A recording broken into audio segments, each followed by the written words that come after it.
आपकी ज़िंदगी में कभी ना कभी एक ऐसा मोमेंट ज़रूर आया होगा जब आपने अपने गोल की तरफ देखा होगा और कहा होगा बस अब और नहीं होता।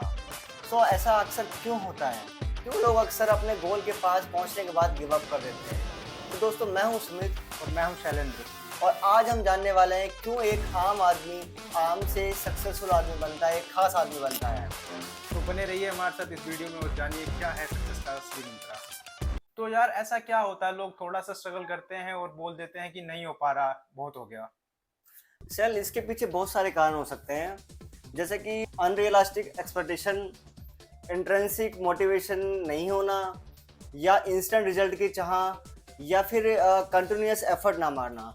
लेकिन जो मैं पर्सनली फील करता हूँ वो क्या है कि ज़्यादातर मामलों में लोगों के गोल क्लियर नहीं होते। सचिन तेंदुलकर का एक इंसिडेंट मुझे याद आता है। जब सचिन तेंदुलकर विश्व के सबसे बड़े बॉलर को फेस कर रहे थे, बॉल उनकी नाक पे लगी और उनकी नाक से खून बहने लगा। लेकिन सचिन तेंदुलकर ने पवेलियन जाना उचित नहीं समझा और वहीं डटे रहे और बोले मैं खेलेगा। क्योंकि उनके गोल क्लियर थे, इसलिए वो विश्व के एक बहुत ही बड़े दिग्गज क्रिकेटर बने और आप सभी जानते हो आज वो भारत रत्न के रूप में भी जाने जाते हैं। तो मतलब लेजेंड पैदा नहीं होते, उनकी हर प्रैक्टिस उन्हें लेजेंडरी बनाती है। ये बात एकदम सही है कि आज के फास्ट मूविंग वर्ल्ड के अंदर हर व्यक्ति को इंस्टेंट रिजल्ट चाहिए। एक्चुअली हमारे माइंड के अंदर एक न्यूरो ट्रांसमीटर होता है जिसे डोपामिन भी कहते हैं। जनरली जब हम कोई काम करते हैं तो हमारे माइंड के अंदर डोपामिन रिलीज होता है जो हमें मोटिवेट करता है किसी काम के लिए। और जब हमारा कोई काम सक्सेसफुल होता है तो हमारे उस डोपामिन रिलीजिंग की रेट बहुत हाई हो जाती है।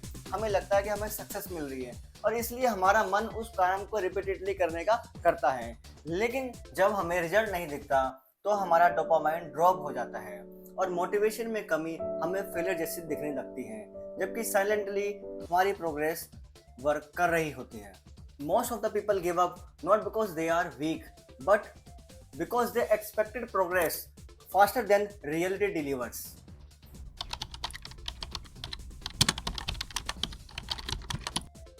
यह एक इंफॉर्मेशन का एरा है and we are overloaded with unlimited information. एक तरफ जहां हमारे ऊपर सोसाइटी का एक्सटर्नल प्रेशर है, वहीं दूसरी तरफ हम इंटरनल कन्फ्लिक्ट से भी जूझ रहे हैं। हम एक डायलेमा में जी रहे हैं और उस डायलेमा को दूर करने के लिए हम वेरियस प्लेटफॉर्म पे एक्सप्लोर करते हैं, लाइक यूट्यूब हो गया, आपका इंस्टाग्राम हो गया, अदर सोर्सेज हो गए, जहाँ हमें कुछ ऐसे इन्फ्लुएंसर मिलते हैं जो फेक इन्फ्लुएंसर होते हैं या अपना कोर्स सेल कर रहे होते हैं, या कुछ मिस इन्फॉर्मेशन वाले होते हैं जिनको लेक ऑफ नॉलेज होता है, जो हमारे गोल को डिस्ट्रैक्ट करते हैं। First step is generally considered as hardest step, क्योंकि वहाँ पर आपके पास में कोई रिटर्न नहीं होता, चाहे वो पैसा हो या हो एक्सपीरियंस। लेकिन जैसे ही आप एक दो स्टेप ले लेते हैं उसके बाद में आपके पास एक्सपीरियंस गेन हो जाता है और आप अपने एरर्स को रिमूव करते चले जाते हैं और आप एक समय के बाद में सक्सेस ओरिएंटेड हो जाते हो। You are partially right, but consistent बने रहना भी क्रूशल है। बट ये भी सच है कि फर्स्ट स्टेप लेने के बाद इंस्टेंट सफलता की चाह में जल्दी गिव अप कर देते हैं। लोग डे वन से परफेक्शनिज्म चाहते हैं, जबकि परफेक्शनिज्म एक कंटिन्यूस प्रोसेस का पार्ट होता है। जब आप कोई काम स्टार्ट करते हो और उसको कंटिन्यूस करते हो तभी आपको एक परफेक्शनिज्म मिलता है। ये तो वही बात हुई ना कि सारे सिग्नल ग्रीन होंगे तभी मैं घर से बाहर निकलूंगा। ये तो इम्पॉसिबल है। बिल्कुल इम्पॉसिबल है भाई। तो आज के ज़माने में हर कोई चाहता है इमीडिएट रिजल्ट पाना, लेकिन जब इमीडिएट रिजल्ट नहीं मिलता तो वह कैसे उनके गोल को डिस्ट्रैक्ट करता है। External pressure and internal conflict both are crucial factor and both are intended। ज़्यादातर मामलों में किसी भी व्यक्ति के गोल को डिसाइड करने में उसका परिवार का अहम रोल होता है और वो भी समाज से प्रभावित होता है। थ्री इडियट मूवी का आपको वो सीन तो याद होगा। मैं इंजीनियर नहीं बनना चाहता पापा। वो शैतान रैंचो अब भी तुम्हारे दिमाग से खेल रहा है। मुझे नहीं समझ आती इंजीनियरिंग। एक तरफ सोसाइटी या परिवार का प्रेशर है, दूसरी तरफ इंसान अपने इंटरनल कॉन्फ्लिक्ट से जूझ रहा है। उसको समझ नहीं आ रहा है कि वह अपने पैशन को फॉलो करे या सोसाइटी के ट्रेंड को फॉलो करे। इंटरनल कन्फ्लिक्ट और एक्सटर्नल प्रेशर इंसान को कंफ्यूज कर रहा है और इंसान टारगेट ओरिएंटेड नहीं हो पा रहा है।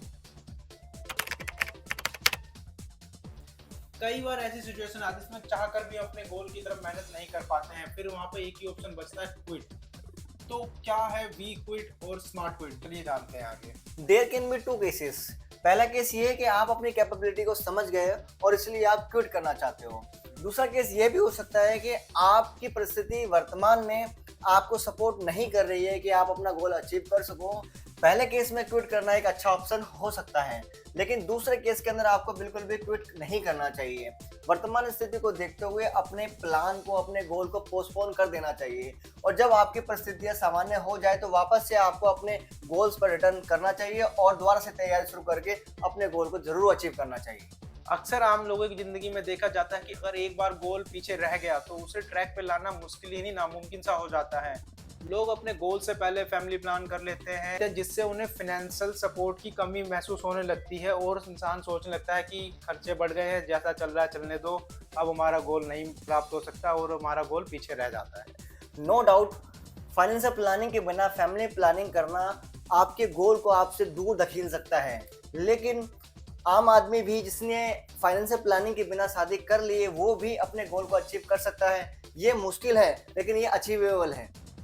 बट लोग कमबैक जरूर करते हैं और जो कमबैक करते हैं वही आम से खास होते हैं। आपने ये गाना तो जरूर ही सुना होगा। ਹੌਲੀ ਹੌਲੀ ਹਾਸਲ ਮੁਕਾਮ ਹੁੰਦਾ ਆ, ਹੌਲੀ ਹੌਲੀ ਮਿਹਨਤਾਂ ਦਾ ਨਾਮ ਹੁੰਦਾ ਆ, ਪਹਿਲਾਂ ਪਹਿਲਾਂ ਹਰ ਬੰਦਾ ਆਮ ਹੁੰਦਾ ਆ। What I personally feel, failure जैसी कोई चीज नहीं होती है, either we win or learn। सीखते रहेंगे, इम्प्रूव करते रहेंगे, मगर सिर्फ यही की चीज है कि या तो विन है या तो लर्न है। तो जितने भी सक्सेसफुल लोग रहे हैं वो भी कहीं थके होंगे, कहीं टूटे होंगे, उन्होंने भी कहीं फेलियर देखा होगा, चाहे वो थॉमस एडिसन हो या हो एलोन मस्क। इसलिए कमबैक होता है और ये पॉसिबल है।